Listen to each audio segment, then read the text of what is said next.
Hello, aspirants. Welcome to Bodhi Oracle. This is episode 0 of PYQ revision series of environment and ecology. And we shall be discussing today the PYQ pattern. पिछले करीब 15 सालों में क्या pattern आ रहा है environment के questions का, उनका एनालिसिस करेंगे डिटेल में एंड हम एक डिटेल्ड स्ट्रैटेजी फॉर्म करेंगे स्टेप बाय स्टेप वाली, जिससे कि इन्वायरमेंट के क्वेश्चंस में हमें 100% एक्यूरेसी स्टैब्लिश करनी है।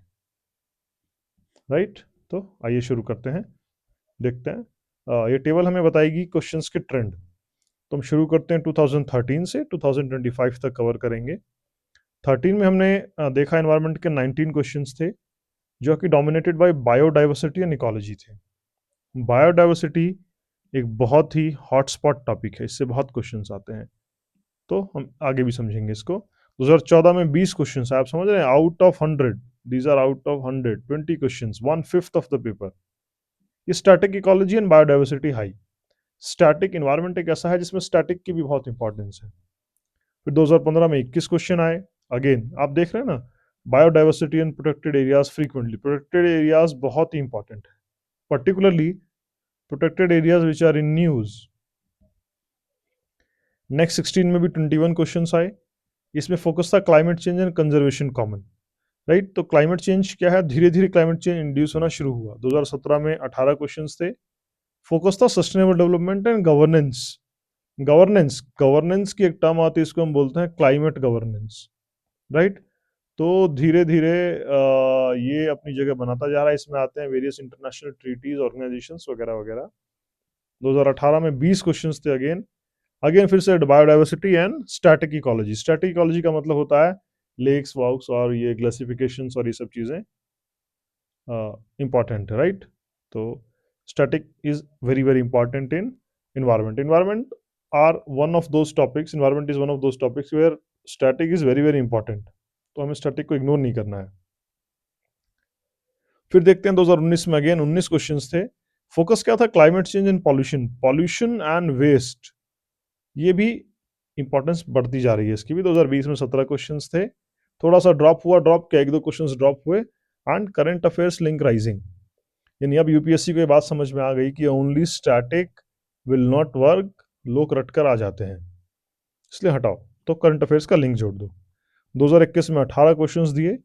High Infosys on international conventions, international conventions. Right, आपको याद रखना है UPSC will repeat themes. Right, फिर 20 questions, biodiversity plus policies return. Biodiversity हमेशा रहेगा। 23 में भी आप देखेंगे, 23 में तो 22 क्वेश्चंस थे, one of the highest. Biodiversity and species questions peaked.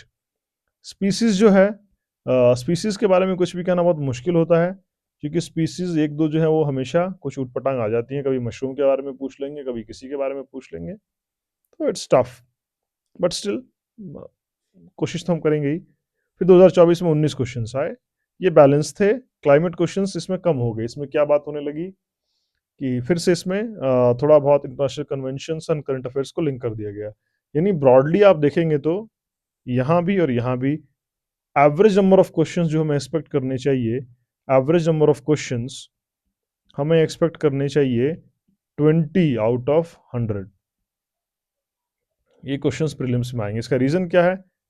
सबसे पहला रीजन है कि सिविल सर्विसेज का और जो फॉरेस्ट सर्विसेज होती हैं, इसका प्रीलिम्स एग्जाम कॉमन होता है।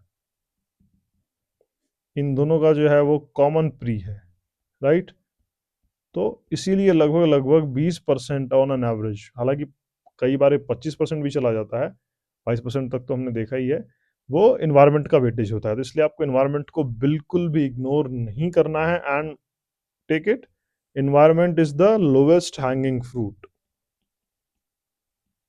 लोवेस्ट हैंगिंग फ्रूट है, यानी हमें इन्वायरमेंट को जाने नहीं देना है। हमारी स्ट्रेटजी क्या होगी, हम पहले समझते हैं यूपीएससी क्या ट्रेंड्स फॉलो करता है। तो उससे पहले एक और हम स्टैट्स को एनालाइज करेंगे कि आज तक टॉपिक वाइज कितने परसेंट क्वेश्चंस आए हैं। देखते हैं बायोडाइवर्सिटी का, ये है विद इन इन्वायरमेंट टॉपिक।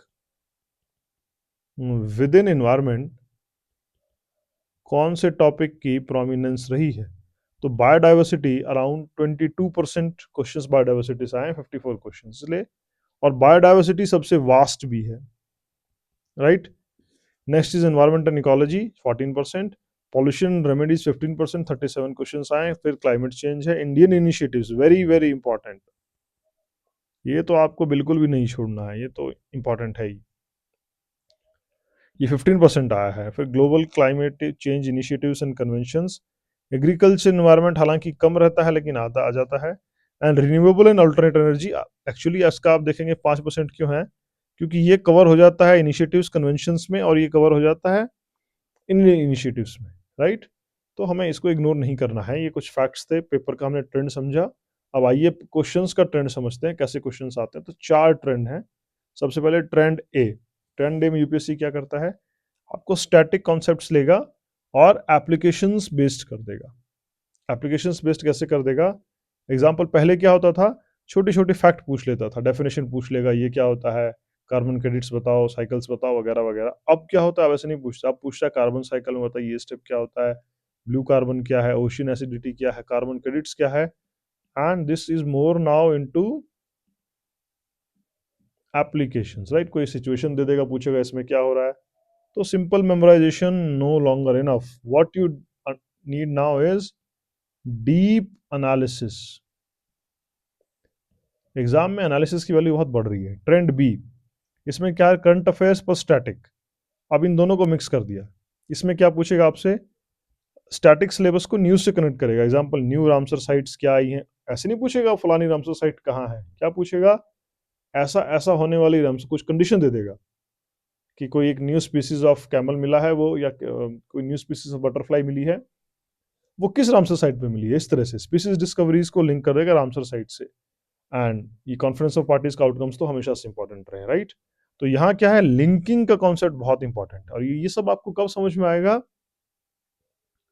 एक ही रास्ता है दोस्तों, रिपीटेड रिविजन्स, और कोई रास्ता नहीं है। आइए नेक्स्ट देखते हैं, trend C, and this is very very important, those who want to score full. अगर आप स्कोर नहीं करना चाहते हैं, एनवायरनमेंट को अपना वीकनेस बनाए रखना चाहते हैं, it's up to you, but environment का फ्रूट अगर आप लेना चाहते हैं तो biodiversity holds the key.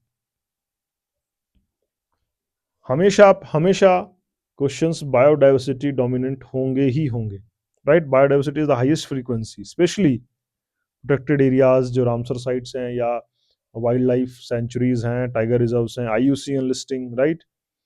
Then endemic and endangered species, ये बहुत ही इंपॉर्टेंट है।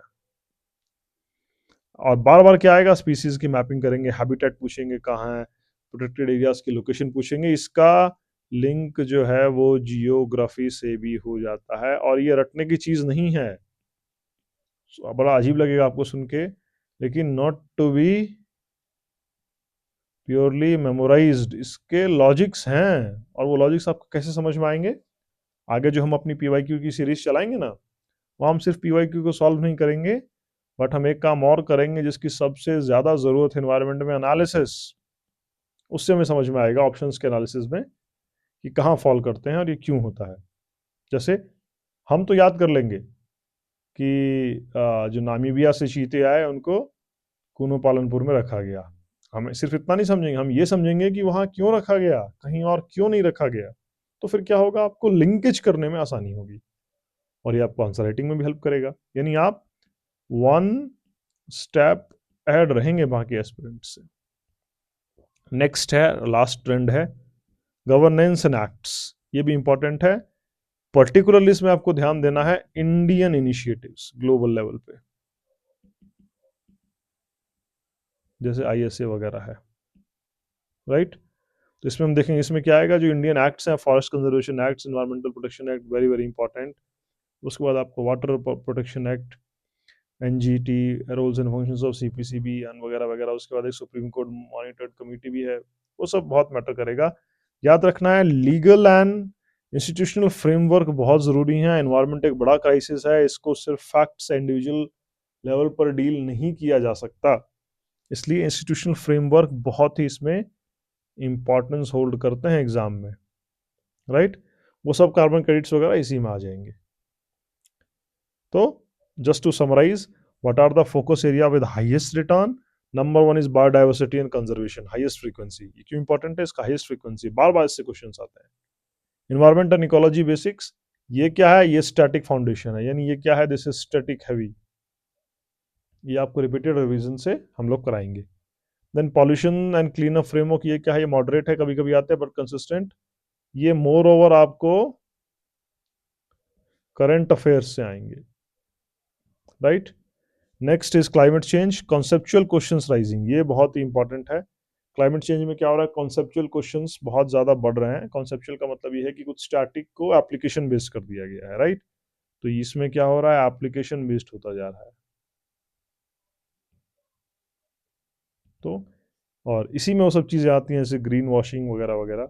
फिर है लॉज, पॉलिसी, इंटरनेशनल कन्वेंशंस, ये तो हमेशा की तरह इंपॉर्टेंट है and these are must know, you can not compromise on this, क्योंकि इसके क्वेश्चंस जो होते हैं वो फैक्चुअल होते हैं एंड इजी होते हैं। तो अब सॉल्यूशन क्या है? तो सॉल्यूशन ये है कि हमारी पूरी की पूरी आप PYQ सीरीज को मल्टीपल टाइम्स वॉच करें। वहां हम आपको प्रोवाइड करेंगे दोस्तों डिटेल्ड एनालिसिस। याद रखना है 100% accuracy in environment is our target. कोई भी क्वेश्चन को गलत हमें नहीं मार्क करके आना है। तो ठीक है दोस्तों, स्टे कनेक्टेड। और अगर इस सीरीज को शुरू करने से पहले कुछ आप फीडबैक देना चाहते हैं तो जरूर दें, we will be happy to hear you. And so